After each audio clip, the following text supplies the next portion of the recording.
if you are the Cardinals GM and you currently have the number 2 pick, if Marvin Harrison Jr. is available at 2, are you taking him or are you trading out to get a boatload of picks for a team to move up and take a quarterback? It's such a tough question. Because in the short term, saying no to Marvin Harrison, this guy's a jackass. Right. But in the long term with the Cardinals, I do think, again, we still see like you still got a lot of building to do. I think, honestly, if I had to make the decision right here and now, I would probably take Marv just because I know what I'm getting.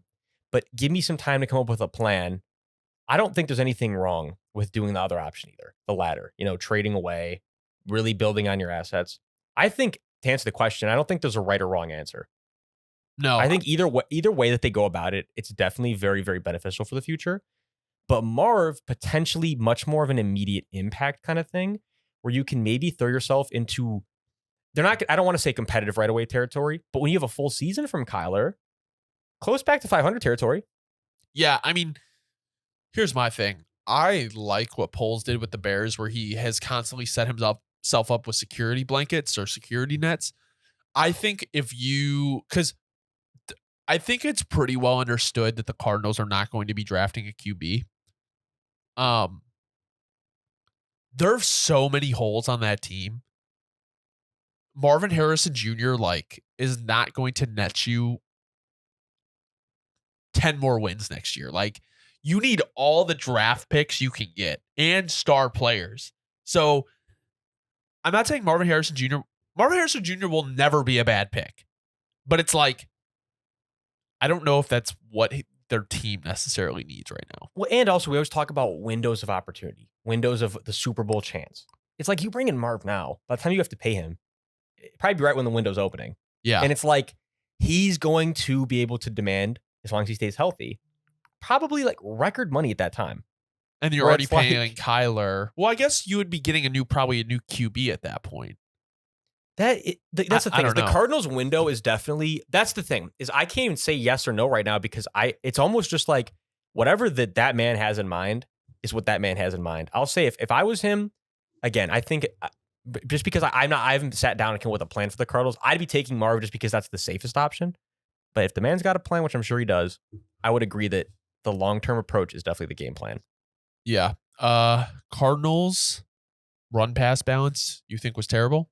Yeah, I think this has been kind of a theme this year sometimes with the Cardinals. They like we were just talking about this. Sometimes they fit into that category where it's like, just maybe your line is not good enough to be passing the ball 45 times a game. Just maybe you got to balance it out a little bit. Right. And 45, you know what I mean? And it's like, Jack Kyler just came back. I know you want to get him his reps. Maybe just get him acclimated, get him comfortable. Maybe I'm completely wrong. Maybe that's the whole approach. With the season's already washed anyway, let's just get Kyler all the way back in the groove. Yeah, but I mean, their running backs were averaging 4.5 yards a carry. So it's to only run them 15 times. I understand it'll probably be lower the more you run them, but. And that Rams D line is nasty. I get that too. Yeah. I don't know.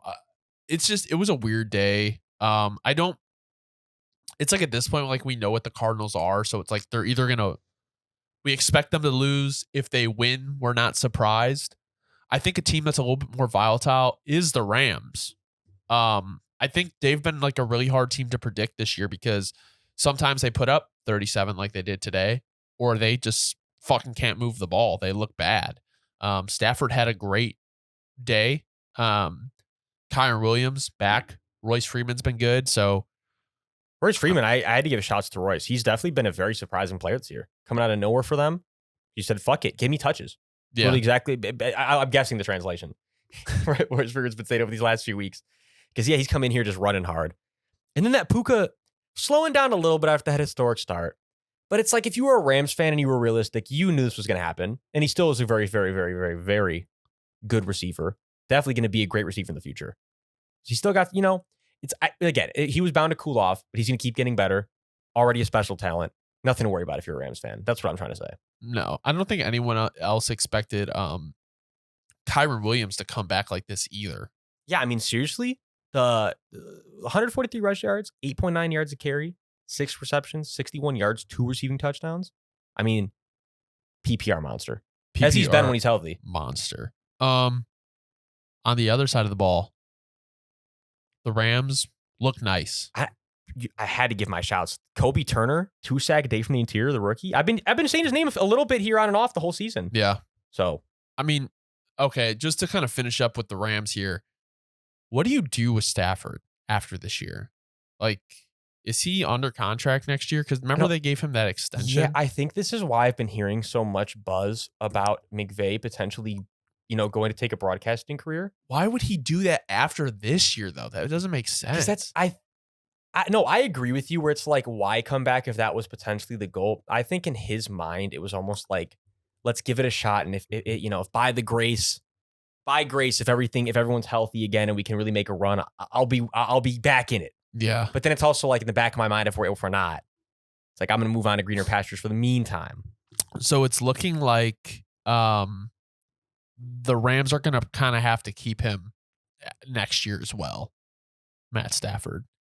Because you remember he signed like that long ass extension. Surprising. Yeah. Extension. So, yeah, it looks like they're stuck with him for a little while here. Because the length of that, I mean, it's like, especially with his health. Oh, yeah. Definitely interesting. And yeah, the Rams are going to have to look out from that eventually, no matter what. Because as much as you always will love him if you're a Rams fan, the writing's on the wall. Getting older. Getting more injury prone.